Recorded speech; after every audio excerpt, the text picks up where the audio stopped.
Welcome to Kenton Teaches. Enjoy the video. You begin by launching the recorder and choosing the target app. Grant permissions if prompted, because the recorder needs accessibility access. Once done, pick recording mode.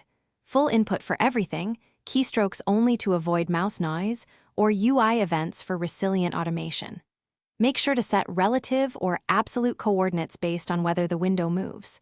Then press record and perform the first short. Deliberate actions, slowly so the macro captures precise timing and positions. Pause to adjust settings if needed. You now refine the raw capture. Trim redundant clicks, split long sequences, and merge repeated steps to simplify the flow. Next, insert weights and small delays where the app needs time, and add conditionals or variables to handle optional dialogues. This is why macros succeed across runs. Make sure to map a hotkey and set sensible loop counts. Then run the macro for a few iterations on sample data so you can see failures and iterate. Repeat until behavior is reliable. You finish by saving a version macro and documenting required inputs, file paths, and window states. Export if needed for sharing. Then validate on the complete task, watching for timing glitches, lost focus, or permission prompts.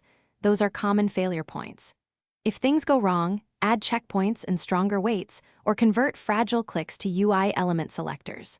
Finally, schedule or bind the macro for production use, and keep a quick rollback copy so you can restore a working version immediately. Thanks for watching. Please subscribe if this video was helpful.